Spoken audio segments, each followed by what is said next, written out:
सभापति महोदय, मैं इस सभागृह में मौजूद सभी सदस्यों को, माननीय सदस्यों को धन्यवाद देना चाहूँगा। आज जिस प्रकार से यह चर्चा चल रही है, मैं बहस नहीं कहूँगा, यह बहस नहीं है, यह चर्चा है। और जिस राष्ट्र में शिक्षा को लेकर चर्चा होती हो, जिस राष्ट्र में शिक्षा को लेकर इस प्रकार से सभी एक समकक्ष के रूप में आगे बढ़ते हो, वह राष्ट्र अपराजय है, वह राष्ट्र एक दिन विश्व गुरु अवश्य बनेगा, इसमें कोई दो मत नहीं। इस बजट में 3 शब्दों के लिए बहुत महत्वपूर्ण अनुदान दिए गए हैं, प्रावधान किए गए हैं, चर्चा की गई। वह है शिक्षा, स्किलिंग, उद्यमिता और उसके साथ रोजगार। सभापति महोदय, मैं इस सभागृह में बैठकर सभी के भाषणों को सुन रहा था। कुछ लोगों ने हमें मनुवादी भी कहा अभी थोड़ी देर पहले, और कुछ लोगों ने कहा कि पुरातन भारत में इस प्रकार की विधाएं थी जिसमें कुछ जातियों को शिक्षा से वंचित रखा जाता था, महिलाओं को शिक्षा से वंचित रखा जाता था। उसके विषय में बहुत चर्चा हुई है। मैं बताना चाहता हूं, at the outset I want to define this word Bharat. Bharat का अर्थ क्या है? भा से रथ हो जो भूमि, वह भारत है। भा क्या होता है? भा मूल शब्द होता है प्रकाश का। भास्कर, जो प्रकाश देता है वो भास्कर है। भारती माने सरस्वती, जो ज्ञान देती है, जो शिक्षा देती है, जो विद्या देती है, वो सरस्वती, वो भारती है। जो भूमि खंड अनादिकाल से अनादिकाल तक ज्ञान और विद्या और शिक्षा से रत हो, वही भारत है।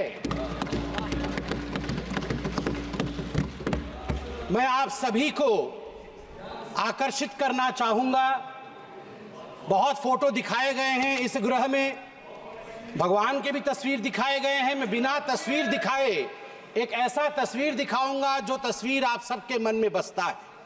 कल्प का अंत होता है, एक कल्प के अंत के हो पश्चात भगवान विष्णु, भगवान नारायण क्षीर सागर में सर्प के ऊपर विराजमान होते हैं, शेषनाग के ऊपर विराजमान होते हैं। पद पे उनकी लक्ष्मी होती है, आंख अधमूंदी सी होती है। नारायण के एक हाथ जो होता है उनके शीश पर होता है, एक हाथ नीचे होता है। नारायण इज कॉन्टेम्पलेटिंग, भावी कल्प कैसा होगा उसके विषय में नारायण चिंता करते हैं। इनोवेटिव आइडियाज कैसा होगा, किस प्रकार से भावी कल्प का निर्माण होगा, उसकी चिंता करते हैं। जैसे ही he conceptualizes how the भावी कल्प would be from his नाभि पद्म, जिस पद्म के विषय में भी यहां बताया गया, उस पद्म पर बैठ करके भावी कल्प के जिनके पास स्किल होता है वो ब्रह्मा उपजते हैं।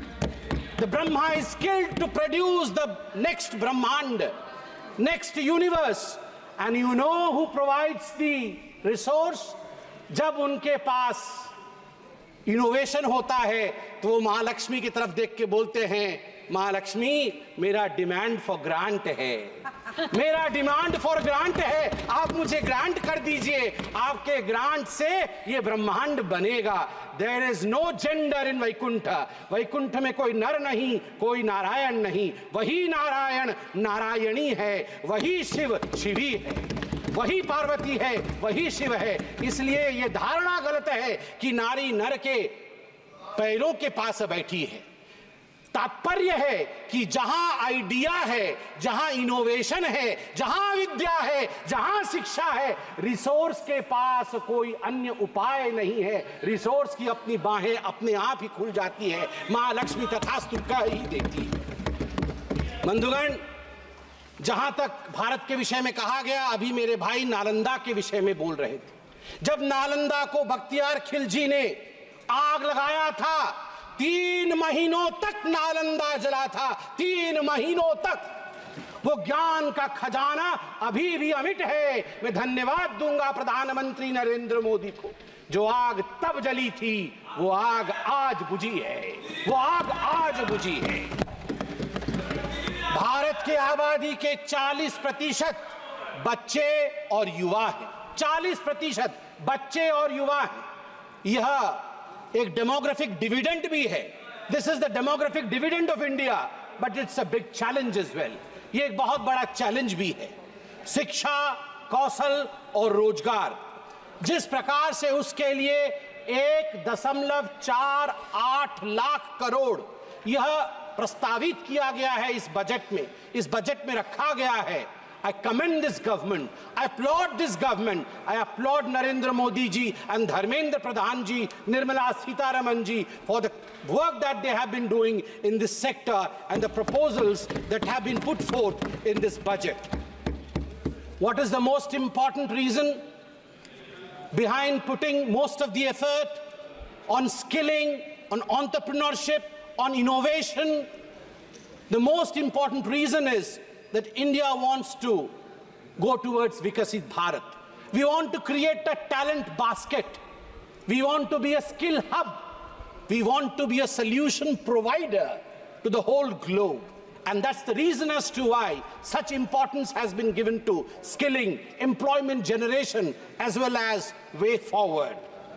Flagship programs like Samagra Shiksha, PM Shri, PM Poshan, they have received increased allotment in this budget, and let me commend the government that this budget allocation for the financial year 2024-25 of rupees 73,498 crore is the highest ever for the Department of School Education and Literacy. Manya Sabhapati Mahoday, let me present to you a comparative data, a comparative chart, which would show as to what was the situation before Modi ji came to power and how the situation of education has changed thereafter. You would be astonished to learn that the total budget for school and higher education, that is the Ministry of Education, for 2013-2014 was 79,451 crores only, compared to 1.21 lakh crore this budget year, this fiscal year. So the growth in the budget in the last 10 years has been 52.4%, a whooping 52.4%.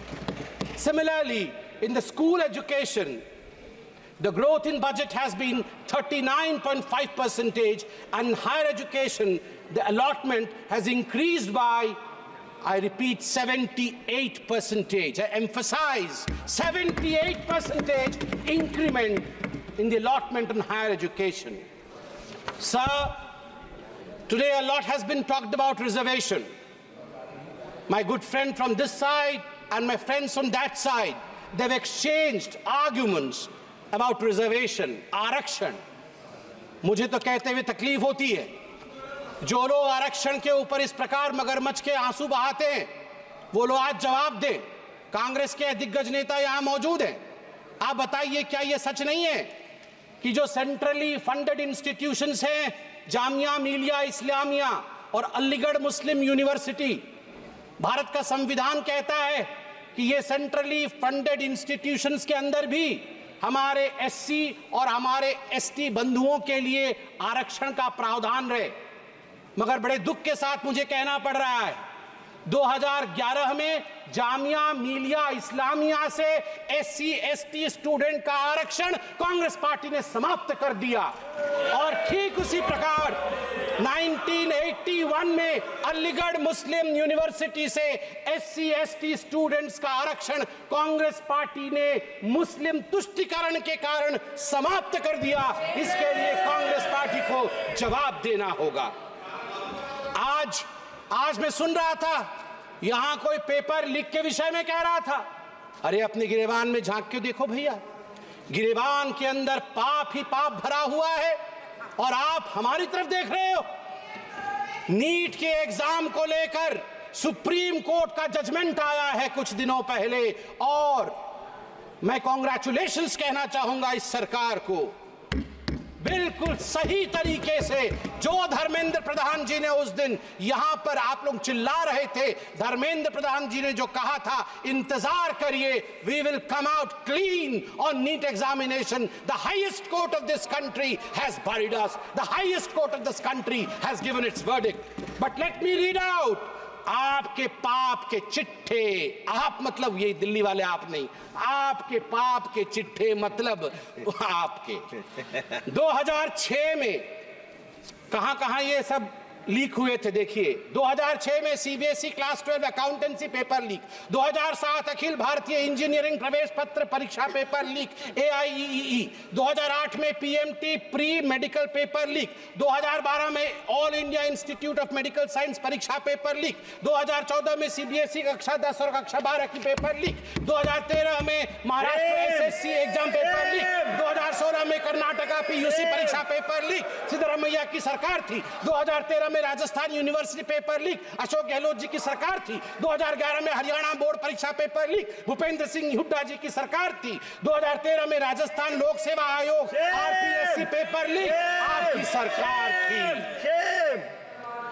आप जरा सोच के देखिए, आप जरा सोच के देखिए आपके गिरेबान के अंदर किस प्रकार से पेपर लीक भरा हुआ है। मुझे बड़े गर्व के साथ आज कहना पड़ रहा है कि इस सरकार ने पेपर लीक को रोकने के लिए 5 फरवरी को एक ऐसा बिल रखा है जिस बिल का नाम है the public examinations prevention of unfair means bill 2024, जिसमें 10 साल के जेल का प्रावधान है और 1 करोड़ रुपए तक का फाइन रखा गया है। सभापति महोदय, कष्ट के साथ कहना पड़ रहा है 34 वर्ष बीत गए, यहां युवक सांसद बैठे, बड़ा सम्मान करता हूं मैं, युवा सांसद है यहां कि कितने युवा सांसद है, देखिए इनसे पूछिए आप NEP नेशनल एजुकेशन पॉलिसी को आने में 34 वर्ष क्यों लगे। गर्व के साथ कहूंगा 2014 में प्रधानमंत्री नरेंद्र मोदी, भारतीय जनता पार्टी ने अपने मैनिफेस्टो में सीना ठोक करके कहा था हम सरकार में आएंगे, नई शिक्षा नीति लाएंगे, और हमने वो करके दिखाया है। ये मोदी की गारंटी है नई शिक्षा नीति, और अमूलचूल परिवर्तन है नई शिक्षा नीति में। मदर टंग, मातृभाषा के लिए सम्मान है, एक कॉम्प्रिहेंसिव होलिस्टिक अप्रोच है पूरी शिक्षा के प्रति। आप सोच के देखिए इस देश में जो आज चिल्ला रहे हैं उस तरफ बैठ करके 34 वर्षों तक ये मौन थे, 34 वर्षों तक इन्होंने आवाज नहीं उठाई। शिक्षा में परिवर्तन होना चाहिए, इस विषय में इनकी धारणा नहीं बनी। एक नरेंद्र मोदी को आना पड़ा NEP को लाने के लिए। अध्यक्ष जी, मैं जानता हूं समय की एक सीमा होती है, इसलिए मैं अपने अंतिम पक्ष में कुछ कंपैरेटिव डाटा रखूंगा। स्टेटस ऑफ एजुकेशनल इंडिकेटर्स, बहुत लोगों ने कहा कि आप लोगों ने क्या कर दिया। मुझे लगता है कि सबसे बढ़िया होता है स्टैटिस्टिक्स रखा जाए। आप अगर यहां आंकड़े रख देंगे, आंकड़े को कोई झुठला नहीं सकता है, तो आज मेरे हाथ में वो आंकड़े हैं जिनको कोई झुठला नहीं सकता है। ये आंकड़े क्या कहते हैं? Gross enrolment ratio at primary level 3.31% बढ़ोतरी हुई है नरेंद्र मोदी जी के आने के पश्चात। Gross enrolment ratio at upper primary level 4% की बढ़ोतरी हुई है नरेंद्र मोदी जी के आने के पश्चात। प्यूपिल टीचर रेशियो, आज कोई मेरे साथी कह रहे थे टीचर की संख्या कम हो गई है, बंधुगण सुन लीजिए, प्यूपिल टीचर रेशियो जो PTR होता है उसमें 9% की बढ़ोतरी हुई है नरेंद्र मोदी जी के आने के बाद, 9% की बढ़ोतरी हुई है। ठीक उसी प्रकार मुझे तो तकलीफ लगती है, मुझे तकलीफ होती है सोच करके स्कूल में इलेक्ट्रिसिटी नहीं थे। आंकड़े कहते हैं 36% इंक्रीज हुआ है नरेंद्र मोदी प्रधानमंत्री बनने के पश्चात। We have 36% increment in electrification of schools. अंधकार में बच्चे पढ़ रहे थे, अंधकार से उजाले की तरफ लेने का काम नरेंद्र मोदी जी ने किया है। ये छोटा विषय नहीं है। Hand wash facility, mid day meal का प्रोग्राम होता है, हाथ धोना अनिवार्य होता है, हाथ ना धोएं तो बीमारी होगी। आपको जान के आश्चर्य होगा, यह जो आंकड़ा मैं भी कहने वाला हूं, 51% increment in hand wash facility in school after Modi ji became the prime minister of India. Modi ji के प्रधानमंत्री बनने के बाद 51% इजाफा हुआ है उन स्कूलों में जहां हैंड वॉश फैसिलिटी मिली है। और मैं बहुत संवेदना के साथ और मैं चाहूंगा कि कोई इसमें चिल्ला चोट भी नहीं होनी चाहिए, क्योंकि मैं दिव्यांग बच्चों की बात करने वाला हूं। चिल्ड्रन विथ स्पेशल नीड्स, जब वो स्कूल जाते थे तो इनके लिए रैंप्स नहीं थी। मोदी जी ने इसके लिए स्पेशल बैठक ली, इसके लिए एक अलग रूप से बैठक हुई और उस बैठक का परिणाम रहा, उसका नतीजा रहा कि आज 14% से अधिक इजाफा हुआ है उन स्कूलों का जिसमें स्पेशली एबल्ड बच्चों के लिए रैंप्स है, फैसिलिटी है कि वो बच्चे आराम से जाके शिक्षा ग्रहण कर सके। केवल इतना ही नहीं है, यहां बहुत सारी बातें हुई हैं आरक्षण को लेकर, उसके विषय में मैंने बताया। मेरे भाई भी वहां बैठे हैं जो इस विषय को लेकर चिंतित भी रहते हैं, होना भी चाहिए, बिल्कुल होना चाहिए। मैं आपके लिए बता दूं sir, gross enrolment ratio for SC, अनुसूचित जाति का जो एनरोलमेंट रेशियो होता है, ग्रॉस एनरोलमेंट रेशियो, वो 17.1% था 2013-14 में, बढ़कर 23.1% हुआ है 21-22 में, जो कि 35% से अधिक का इजाफा है। धन्यवाद, आपने ताली इस पे मारी है। यही, this is bipartisanship, this is what we are standing for the betterment of the country. Gross enrollment ratio for ST increased by, just imagine, 67.2%। ST बच्चों की संख्या बढ़ के उनकी एनरोलमेंट आज 67.2% हुई है। क्यों ना हो? किस आदिवासी ने इस देश में कभी सोचा था कि हम में से एक बहन राष्ट्रपति बन जाएगी? ये हमारे लिए भाषण देने के लिए एक पॉइंट हो सकता है साहब, मगर अध्यक्ष महोदय जरा सोच के देखिए, किसी गांव के पेड़ के नीचे बैठी एक आदिवासी महिला सोच रही होगी कि अरे मेरी बहन हिंदुस्तान की प्रथम नागरिक है। ये हम जैसे लोग समझ नहीं पाएंगे जो आज यहां बैठे हुए हैं, मगर एक गरीब, एक आदिवासी से पूछिए उसको क्या मिला है, और 67.2% इंक्रीमेंट। और अंत में जो हायर एजुकेशन लर्निंग सेंटर्स है, IITs की संख्या 6 IITs, 7 नए IIM, 16 IITs, ट्रिपल IITs, 2 नए IISER, 1 नया, ये नहीं चाहिए, ये 6 नए IIT बन गए तो क्यों नाराज? अध्यक्ष महोदय, 6 नए IIT बने हैं, क्यों नाराज हैं? मैं जानता हूं अब मेरा समय, आप बोलेंगे कि घंटी बजे, इससे पहले मैं अपने क्षेत्र महाप्रभु जगन्नाथ जी के शरण में जाकर एक डिमांड फॉर ग्रांट, मेरा भी डिमांड फॉर ग्रांट है, मैं उसे भी रख देता हूं 1 मिनट में। बहन और भाई मेरे, ये महाप्रभु जगन्नाथ जी के क्षेत्र का है, सुन लीजिए। संबित पात्रा जी, काइंडली एड्रेस द चेयर, आप सभी अध्यक्ष महोदय, महाप्रभु जगन्नाथ जी की भूमि पुण्य भूमि है, पुरुषोत्तम क्षेत्र है। अभी थोड़ी देर पहले हमारे सदस्य प्रताप सारंगी जी ने बिल्कुल सही कहा, वहाँ उड़ीसा के गांधी कहा, जिनको हम कहते हैं, जिनको हम महात्मा गांधी कहते हैं, उड़ीसा के पंडित गोपबंधु दास जी, उनको महापंडित गोपबंधु दास कहा जाता है। उन्होंने बकुड़ वन, सत्यवादी करके क्षेत्र है पुरी में, सत्यवादी में बकुड़ वन 1909 में स्थापित किया था। जैसे रविंद्रनाथ टैगोर जी ने शांति निकेतन स्थापित किया था, ठीक उसी प्रकार बकुड़ वन स्थापित किया था। वन में शिक्षा दी जाती थी और वह अपने आप में एक बहुत बड़ा विधा था। मैं आपसे निवेदन करता हूं कि जब भारत आज़ाद हुआ, वहां एक हाई स्कूल खुला, बाद में वहां राज्य सरकार ने एक यूनिवर्सिटी उड़िया भाषा के लिए खोला। मैं आपके माध्यम से इस सदन से और सरकार से भी निवेदन करता हूं कि वहां एक उच्च कोटि का शांति निकेतन जिस प्रकार बनाया गया है, सेंट्रली फंडेड यूनिवर्सिटी बने, जहां उत्कल प्रदेश उड़ीसा की बहुत सारी जो विधाएं हैं, संस्कृति है, कला है, जगन्नाथ जी की परंपरा है, उसकी शिक्षा दी जाए ताकि हम सब उससे उपकृत हो। इतना ही कह के मैं आपका धन्यवाद करता हूं। जय जगन्नाथ। इससे पहले